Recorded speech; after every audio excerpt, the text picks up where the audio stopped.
Hello friends, Jual പോളിമീഡിയയിലേക്ക് എല്ലാവർക്കും സ്വാഗതം. ഇന്നത്തെ വീഡിയോ നമ്മുടെ പോളച്ചൻ്റെ 50ാമത്തെ ജൂബിലി വർഷ ആഘോഷമാണ്. അപ്പോൾ അതിൻ്റെ കുർബാനയോട് കൂടിയിട്ടാണ് സ്റ്റാർട്ടിങ്. അപ്പോൾ നമുക്ക് ഇന്നത്തെ വീഡിയോസൊക്കെ ഒന്ന് കണ്ടാലോ.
ജൂബിലി നമ്മെ ഓർമ്മിപ്പിക്കുന്നത്, സാധാരണ രീതിയിൽ ജൂബിലി എന്ന് ചിന്തിക്കുമ്പോൾ നമ്മൾ ഓർക്കാറുള്ളത് കർത്താവിന് നന്ദി പറയുക, കർത്താവ് നമ്മുടെ ജീവിതത്തിൽ ചെയ്ത കാര്യങ്ങൾ ഓർക്കുക എന്നൊക്കെയാണ്.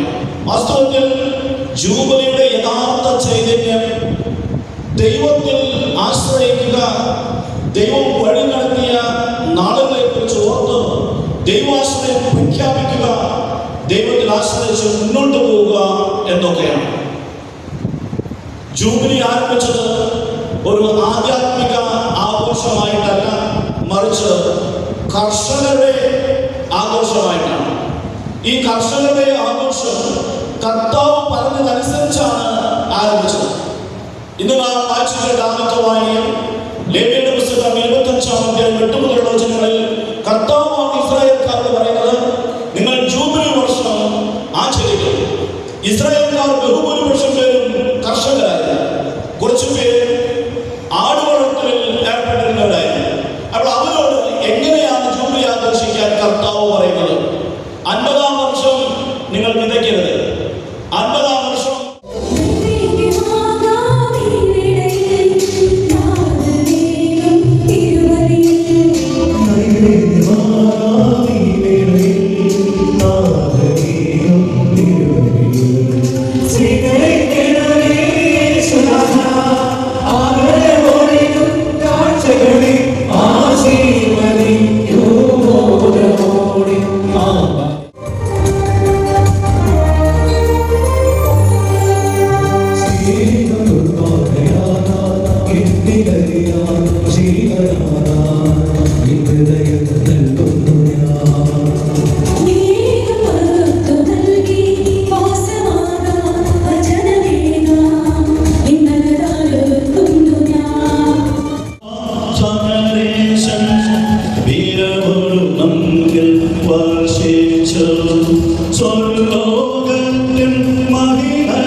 പ്രാർത്ഥനാ ഗാനത്തോടുകൂടി നമുക്ക് ഈ അനുമോദന യോഗം ആരംഭിക്കാം.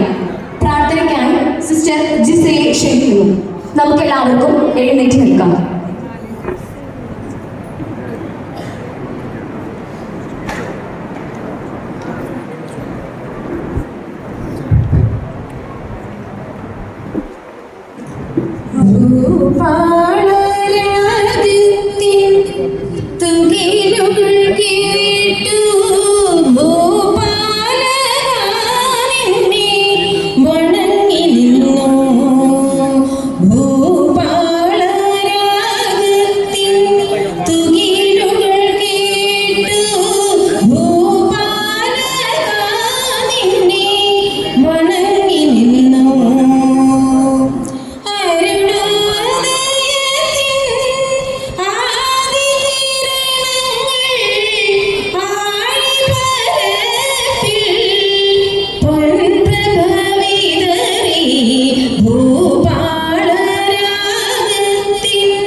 സന്നിഹിതരായിരിക്കുന്ന എല്ലാവർക്കും എൻ്റെ വിനീതമായ നമ്മുടെ പ്രിയങ്കരനായ പോളച്ചൻ്റെ ഇൽപ്പെട്ട സ്വീകരണത്തിൻ്റെയും സുവർണ്ണ ജൂബിലിയുടെയും നമ്മുടെ എല്ലാവരുടെയും പ്രിയങ്കരിയായ സിസ്റ്റർ പുഷ്പയുടെ സന്യസ്ത ജീവിതത്തിൻ്റെ സുവർണ്ണ ജൂബിലിയും സംയുക്തമായി ആഘോഷിക്കുന്ന അപൂർവമായ നിമിഷമാണിത്. ഇത് ഒരു സഹോദരൻ മക്കൾ ഒരുമിച്ച് ആഘോഷിക്കുന്ന ജൂബിലിയാണിത്, അതും സുവർണ്ണ ജൂബിലി. വിരളമായി മാത്രമായിരിക്കും ഇങ്ങനെയുള്ള അവസരങ്ങൾ ഉണ്ടാകുന്നത്, അപൂർവങ്ങളിൽ അപൂർവം. അതിനാൽ ഈ മധുരം ഇരട്ടി മധുരമാണ്. ഇവരുടെ തിരുപ്പട്ടവും വൃദ്ധവാഗ്ദാനവും തലേദിവസവും പിറ്റേ ദിവസവുമായിരുന്നത് ഇന്നും എൻ്റെ ഓർമ്മയിൽ തെളിഞ്ഞു വരുന്നു. അന്ന് അച്ഛൻ്റെ തിരുപ്പട്ടത്തിന് ജോസഫ് കുണ്ടുകുളം പിതാവിൻ്റെ തൊപ്പി പിടിച്ചത് ഞാനായിരുന്നെന്ന് ഇന്നും എനിക്ക് ഓർമ്മ വരുന്നുണ്ട്. ഇനി ഞാൻ എൻ്റെ നിക്ഷിപ്തമായിരിക്കുന്ന ചുമതലയിലേക്ക് കടക്കട്ടെ. ഇന്നത്തെ പരിപാടിയുടെ മുഖ്യ അധ്യക്ഷ പദം അലങ്കരിക്കുന്നതിന് ശംഷാബാദ് രൂപതയുടെ അഭിവന്യ മെത്രാപ്പൊലീത്തയായ മാർ പ്രിൻസ് പാണക്കാട് പിതാവാണ്. പിതാവിനെ കുറിച്ച് പറയുകയാണെങ്കിൽ പെന്തക്കോസ്ത് ദിവസം അപ്പസ്തോലന്മാർ പറഞ്ഞതുപോലുള്ള തീപ്പൊരി പ്രസംഗങ്ങൾ പറയുന്ന അഗ്നിനാവുള്ള ഒരു പിതാവാണ്. അത് ഇന്നത്തെ പ്രസംഗത്തിൽ എല്ലാവരും കേട്ട് കഴിഞ്ഞ് കാണുമല്ലോ.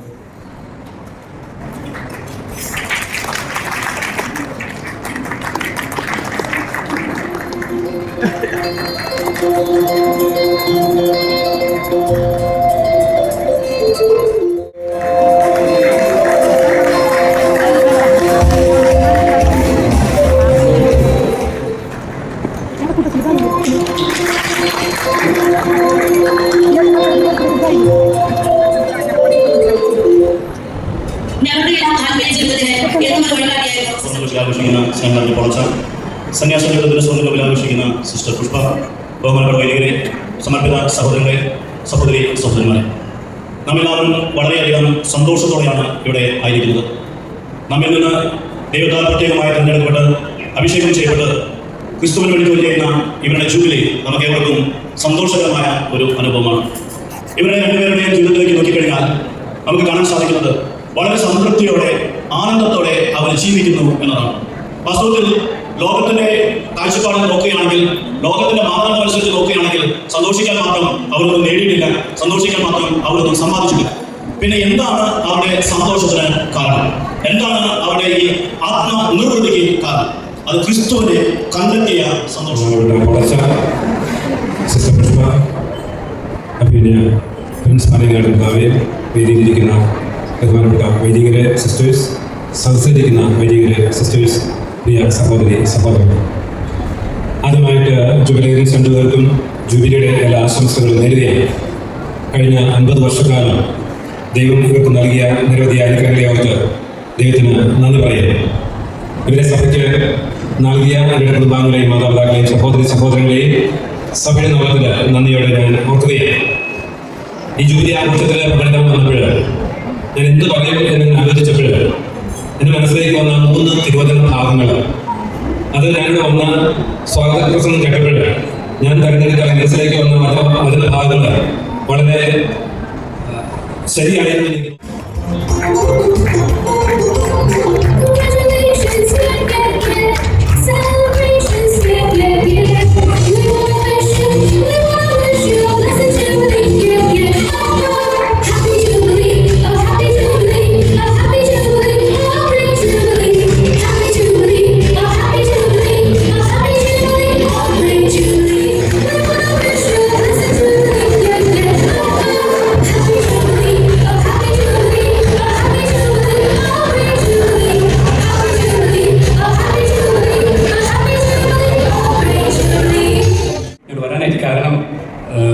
ബിഷപ്പ് എഫ് സൂചിപ്പിച്ചു.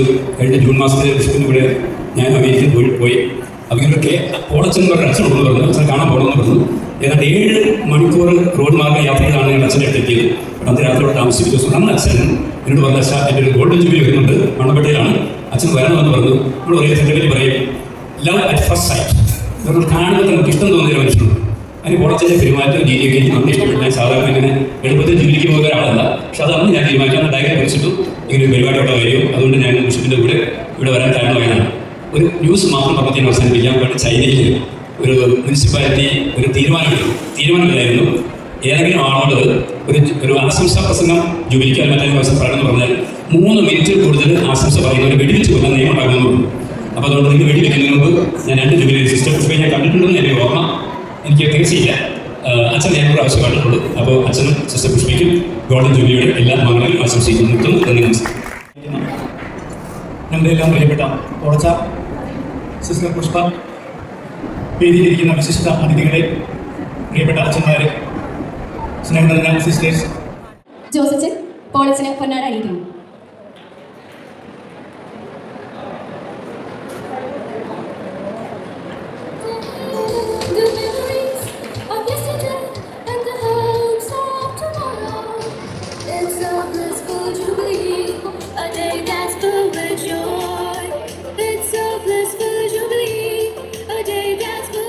ഇത്രയും നേരം ഇതൊക്കെ സഹിച്ചിരുന്നു എന്താ പറയാനെങ്കിൽ പോളത്തിൽ ഒരുപാട് നിങ്ങൾ കേട്ട് മടുക്കുന്നുണ്ട്.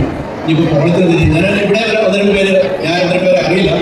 അപ്പോൾ ഞാൻ വിചാരിച്ചു ഞാൻ അറിയുന്നവരെ ഞാൻ പറയാം. അവരൊന്ന് റെക്കഗ്നൈസ് ചെയ്യേണ്ടത്. താഴെ ഇരുന്ന എൻ്റെ പ്രിയപ്പെട്ട ഒരു യേശുദാസത്തിനുണ്ട്, ഒരു കൈയ്യടി കൊടുക്കുന്നുണ്ട് എല്ലാവരും. യേശുദാസത്തിന് പുള്ളി കൊടകരക്കാരനാണ് കേട്ടോ. അതുകൊണ്ട് കൂടി അഭിമാനപൂർവ്വം ഞാൻ ഇപ്പോൾ അംഗീകരിക്കുന്നു. പിന്നെ വിപിനച്ഛനെ പറ്റി പറഞ്ഞിട്ടുണ്ട്. വിപിനച്ഛൻ ചാതായിൽ വൈസ് ഹോസ്പിറ്റൽ ഞാൻ ആരംഭിച്ച് ഫസ്റ്റ് അഡ്മിനിസ്ട്രേറ്റർ ആയിരുന്നു. ഞാൻ ആ ഹോസ്പിറ്റലിലെ കൈമാറി ഇത് വിപിനച്ഛനാണ് ഇപ്പോഴത്തെ അഡ്മിനിസ്ട്രേറ്റർ. അപ്പോൾ അച്ഛനുണ്ട്. മറ്റുള്ളവരെ സിസ്റ്റർ പുഷ്പ ഒരുപക്ഷെ പരിചയപ്പെടുത്തുന്നു വിചാരിക്കുന്നു മറ്റുള്ളവരെ. അപ്പോൾ എന്താ പറയുക, ഒത്തിരി നന്ദി പറയുക അല്ലേ, മറുപടിയിൽ നന്ദി പ്രകടിപ്പിക്കുക. ഓവർവെൽമിംഗ് എക്സ്പീരിയൻസ് ആണ് ഉണ്ടായത്. കുർബാന അർപ്പിക്കാൻ ഒരു ആഘോഷമുണ്ടായിരുന്നു. മനോഹരമായ കുർബാനയൊക്കെ കഴിഞ്ഞ് ഇത് ആത്മീയ ബോധനത്തിന് ശേഷം ഇവിടെ നമ്മൾ വയറൊക്കെ വെച്ചത് ഇപ്പോൾ ഇത് 1 മണി കഴിഞ്ഞു. അപ്പോൾ നമ്മളെല്ലാവരും വെച്ചിരിക്കുന്ന സമയത്ത് ഒരുപാട് ദീർഘിപ്പിക്കാൻ എനിക്ക് ഇഷ്ടമില്ല. ഒരു കാര്യം ഞാൻ പറയുകയാണ്. ഞാൻ കുറച്ച് നാളുകളായിട്ട് ഒരു കൊച്ചു പുസ്തകം, സംഗീതത്തിനെ പറ്റിയുള്ള ഒരു കൊച്ചു പുസ്തകം എന്നെ ഒത്തിരി സംഗീതത്തിൽ ആൾപ്പെടാനായിട്ട് എന്നെ നടത്തി. കഴിഞ്ഞ 10 വർഷമായിട്ടുണ്ട്. നിങ്ങൾ വിചാരിക്കുന്ന സംഗീതത്തിന് 150 സംഗീതത്തിനുള്ള വലിയൊരു പുസ്തകമാണ്. ഞാനിത് ആരംഭിക്കാൻ ആ പുസ്തകത്തിൽ ലതീൻ നമ്മൾ സംഗീതത്തിൽ എല്ലാ ദിവസവും പ്രാർത്ഥിക്കുന്നുണ്ട് അല്ലേ, നമ്മുടെ അച്ഛന്മാരെ പറഞ്ഞു. പക്ഷെ പക്ഷെ പലപ്പോഴും ഒരാൾ പറയുമ്പോൾ നമുക്കറിയാം, നമ്മൾ കേട്ടിട്ടുള്ള പരിചയമുള്ളതാണെന്ന് നമുക്കറിയാം. പക്ഷെ അതിന്റെ നേച്ചറോ അല്ലെങ്കിൽ കാറ്റഗറി അനുസരിച്ച് നമ്മൾ പഠിച്ചു. പണ്ട് കാലത്ത് ഇങ്ങനെ പറയും, അങ്ങയുടെ പിതാവെ അങ്ങയുടെ കരങ്ങളിലേക്ക് എൻ്റെ അമ്മാവിനെ ഞാൻ സമർപ്പിക്കുന്നു. പഴയ കാലത്ത് ഓരോ അമ്മയും കുഞ്ഞുങ്ങളെ ഉറക്കാൻ കിടന്നുമ്പോഴും ചെവിയിൽ വന്നിരിക്കുമായിരുന്നു. ഒരുവേള ഈശോ സ്നേഹബഹുമാന സിസ്റ്റേഴ്സ്, ക്ഷണിച്ചു വന്നിരിക്കുന്ന മറ്റു അതിഥികളെ, ഇടവക മക്കളെ, ഈ നല്ല ദിനത്തിൻ്റെ സന്തോഷം ഞാൻ ആശംസിക്കുകയാണ്. എല്ലാവരും പ്രസംഗം കേട്ട് ഒരുവിധമായിട്ടുണ്ട്. അതിനാൽ ഞാൻ ദീർഘിപ്പിക്കുന്ന ഒരു പ്രസംഗം പറയുന്നില്ല. ഏറ്റവും ഷോർട്ടായിട്ട് പറയാനാണ് ഞാൻ ആഗ്രഹിക്കുന്നത്. ചന്ദ്ര ബിഷപ്പ് അപ്രേ പിതാവ് ചാന്ദ രൂപതയിൽ ഏറ്റവും തീഷ്ണതയുള്ള ജ്വലിക്കുന്ന ഒരു മിഷണറിയായി ഓടി നടന്ന് കർത്താവിൻ്റെ വചനവിത്ത് പാകുമ്പോൾ അതിനിടയിൽ സമയം കണ്ടെത്തി ഈ പരിപാടി ഏറ്റവും അനുഗ്രഹപ്രദമാകുവാൻ പിതാവ് വന്നതിൽ ഏറെ സന്തോഷമുണ്ട്. ഈ അവസരത്തിൽ നന്ദി പിതാവേ.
അതിനുള്ള വിശേഷങ്ങൾ നമ്മൾ അറിയില്ലേ?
പരിപാടി